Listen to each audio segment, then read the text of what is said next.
Olha só, e é muito interessante a gente colocar essa pauta agora, logo depois dessa nova etapa da vingança do sistema.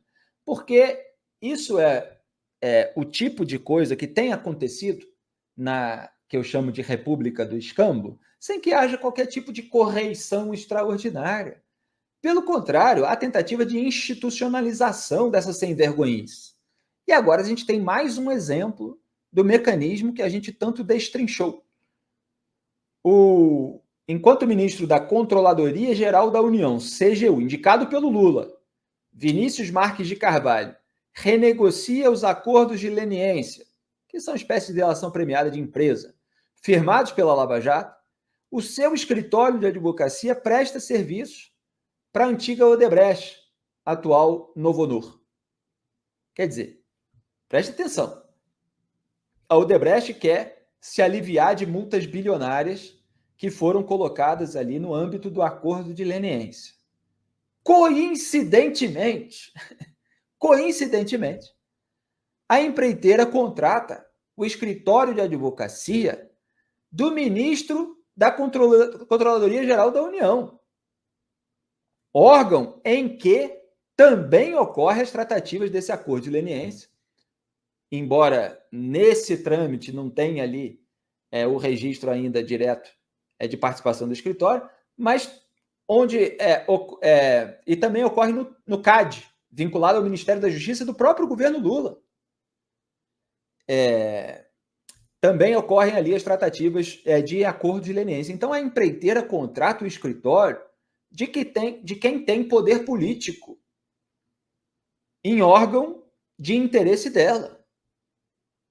Logo depois de tomar posse como ministro do governo Lula, Vinícius pediu licença da banca advocatícia do VMCA Advogados, deixando o escritório batizado com as siglas iniciais de seu nome, quer dizer, Vinícius Marques de Carvalho, VMCA. Não sei se o A é porque ele, enfim, fez ali uma sigla para facilitar, de Carvalho, não sei se tem algum outro nome, mas é VMCA, Vinícius Marques de Carvalho Advogados, deixando o escritório batizado com as siglas iniciais de seu nome para as advogadas Marcela Matiuso, que é a sua esposa, e Ticiana Lima. Então, quem comanda o escritório de advocacia, que atua na defesa da Odebrecht, é a esposa do ministro da CGU, onde a Odebrecht tem tratativas de acordo de leniência. Segundo o Estadão, o ministro questionou a Comissão de Ética Pública, chamada CEP, em janeiro de 2023, se poderia continuar recebendo os dividendos do escritório, alegando ser sócio patrimonial, apesar de estar licenciado. Ele ainda quis continuar recebendo diretamente os dividendos do escritório. Sem considerar que o escritório de advocacia atuava para clientes junto ao governo, o colegiado deu aval ao ministro para continuar recebendo seus dividendos. O escritório VMCA Advogados presta serviço para a Odebrecht há 6 anos. De acordo com o jornal, ele tem uma procuração para renegociar o acordo de leniência da empreiteira junto ao CAD. É o que eu estava explicando. O ministro Vinícius Marques de Carvalho disse ao Estadão que se declara impedido de tomar qualquer decisão sobre eventual homologação de mudanças no acordo de leniência da empreiteira. Se declara, isso é agora que foi descoberto? Já era antes? Mas a questão é a seguinte, não é só a questão de o sujeito atuar oficialmente, é de sujeito ter um cargo no órgão de interesse da empreiteira e, mesmo assim, ela contratar o escritório dele, que está sob o comando da sua esposa. Mesmo que ele não atue oficialmente, ele está lá no órgão de interesse, tem influência. O ministro de Lula, ele também afirmou que não recebe qualquer quantia referente a lucros, dividendos ou honorários do escritório desde que assumiu a CGU, mas não esclareceu se a sua parte estaria indo para sua esposa. Quer dizer, se fez de sons. Não, eu não recebo oficialmente nada, etc. E tal. Então o sujeito vai lá para a CGU, deixa com a esposa atende ali o cliente e vai defender no órgão em que ele tem influência no governo. O Supremo Tribunal Federal tem isso. Esposas de ministros que atendem clientes, empresários muitas vezes bilionários que têm problemas com a justiça, e aí eles dão decisões favoráveis ao cliente da esposa, ou de outro parente, né? Não é apenas cônjuge. E eles próprios institucionalizaram essa possibilidade, autorizando a si próprios e outros juízes de darem decisões favoráveis a clientes de cônjuges ou de parênteses. Isso, na época da Lava Jato, foi apontado como tráfico de influência. O Eduardo Martins foi alvo da Lava Jato, ele era filho do Humberto Martins, presidente do STJ. Depois o Humberto Martins abriu um inquérito lá, o único que foi aberto sobre mensagem roubada da Lava Jato, depois teve que arquivar por falta de prova. E aí eles usam a hipótese até hoje para anular todas as provas, porque quando eles vão para o caso concreto, quando eles abrem o processo para investigar, eles não conseguem achar nada. Então eles só usam por hipótese. Teria havido um conluio, teria havido isso, aí anulam tudo aquilo que eles não querem que corra adiante. Então, Graeb, eu escrevi recentemente matéria na Cruzoé, Cai o Tráfico, Fica a Influência, que era sobre todo o histórico aí dessas relações promíscuas entre o Poder Judiciário e escritórios de advocacia. A gente vê aí ministros de tribunais superiores e o presidente da República conversando, e aí o presidente indica aliados desses ministros, os ministros dão decisões favoráveis ao governo. E a gente entrevistou no Papo Antagonista, só para concluir, a Eliana Calmon, ex-ministra do STJ, uma das vozes firmes e independentes, talvez única, que denuncia isso há muito tempo. E ela resumiu: é o acasalamento perfeito. A mulher fica com o poder econômico no escritório de advocacia, o marido fica com o poder político dentro do poder judiciário. Agora, tem marido que fica também com o poder político dentro do governo. Então, é uma sem-vergonhice completa que deveria estar sendo debatida dia e noite da TV. Mas, para aquilo que quem tem poder faz, ninguém quer olhar. O que tem na TV hoje é porta-voz do sistema, porta-voz do poder contra aqueles que não têm poder. Né? E, evidentemente, com interesses que a gente aponta aqui como escusos, né, para dizer o mínimo. Diga aí, Greg. Isso tem nome, né, Felipe? É conflito de interesses. Tem nome. É um nome generoso até, né? Para não dizer aqueles generoso, outros. Né? No mínimo, existe o conflito de interesses.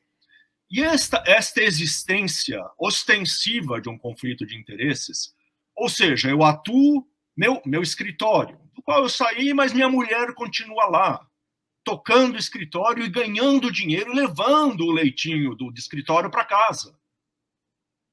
Certo? Então não existe uma desconexão objetivamente entre o que o senhor CGU faz e aquilo que a senhora patroa faz.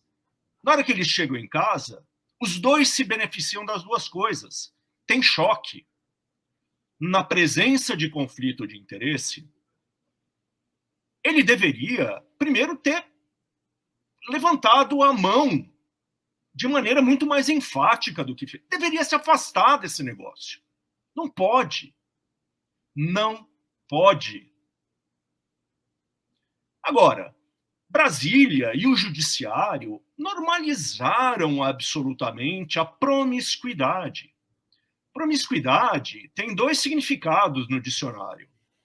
Eu acho que os dois cabem, porque acontece nesse jogo entre magistrados e escritórios de advocacia. Um dos significados de promiscuidade é mistureba. Tem a mistureba. O outro é degradação moral.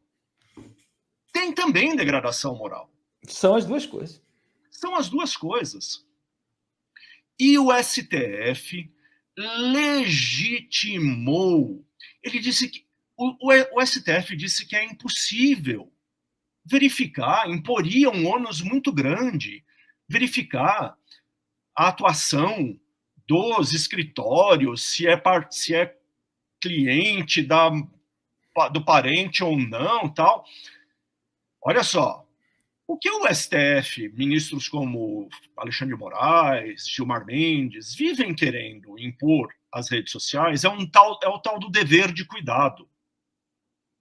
Né? Você precisa zelar por aquilo que milhões de pessoas postam nas redes sociais e ver se esses milhões de postagens infringem, de alguma maneira, alguma lei, algumas dos milhares de leis que tem no Brasil.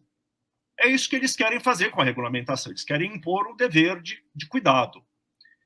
Eles mesmos não se impõem nenhum dever de cuidado. Pelo contrário, eles se exoneraram absolutamente de qualquer conflito de interesse que exista entre a atuação dos escritórios, da parentada, e aquilo que eles fazem no STF. Isto é destruidor. Porque é lucrativo, né? É lucrativo. Eu não sei se é lucrativo, não vamos entrar nessa seara, Felipe, né? Não, é lucrativo do ponto de vista, não estou nem acusando ninguém. Eu estou falando simplesmente o fato. Se você é o chamariz do escritório, se você é o empresário, é do ponto de vista do cliente. Não precisa nem ter a atuação deliberada, parcial, influente de alguém do governo ou no Tribunal Superior. Do ponto de vista do cliente, você é um empresário, eventualmente já cometeu um crime, quer dizer, já é uma pessoa sem escrúpulo, o que pode acontecer ou não, mas vamos pegar esse exemplo. Você pode escolher um escritório de advogados comuns ou você pode escolher o escritório da esposa de alguém que tem poder lá onde você quer ter uma decisão favorável a você. Qual que você escolhe? Principalmente se você não tem escrúpulos. É o chamariz é evidente, é cartão de visita. Cartão de visita. Se o meu marido é o cara que atua no governo ou que atua no tribunal, que vai dar a decisão e tal, é claro que eu vou ter mais clientes olhando para mim com bons olhos, como essa pessoa tem mais chance na República Brasileira de conseguir uma vitória para mim. Não estou acusando ninguém, estou fazendo simplesmente uma escolha de advogados. Está certíssimo. É a percepção. Pois é. Isso é um neon brilhando na porta dos escritórios de advocacia, para quem está encrencado com qualquer coisa que tenha a ver com o STF. Exatamente. Eu só queria completar, é destruidor para a imagem do STF, é destruidor para a imagem das instituições. Os integrantes dessas instituições atropelarem o conflito de interesse, fazerem de conta que ele não existe. É muito ruim. E depois eles reclamam, porque as pessoas olham para o prédio da STF, olham para a CGU e falam, não acredito em vocês. Como é que eles podem reclamar? Eles mesmos estão fazendo mal às instituições. Exatamente, Graia. E foi isso que eu fiz questão de falar lá na Brasil Conference, para que as pessoas não ficassem só com o discurso do Barroso sobre o populismo autoritário de direita, como se o STF fosse o salvador da democracia e não tivesse os seus próprios problemas de promiscuidade, de imoralidade e de solapar o regime democrático por dentro, aproveitando as suas brechas para outros interesses. Então, tudo tinha que ser devidamente colocado. Muito bem, olha, quem perdeu, leia na Cruzoé, cai o tráfico, fica a influência, é uma matéria que detalha isso tudo e agora a gente tem um novo exemplo que simplesmente a reforça.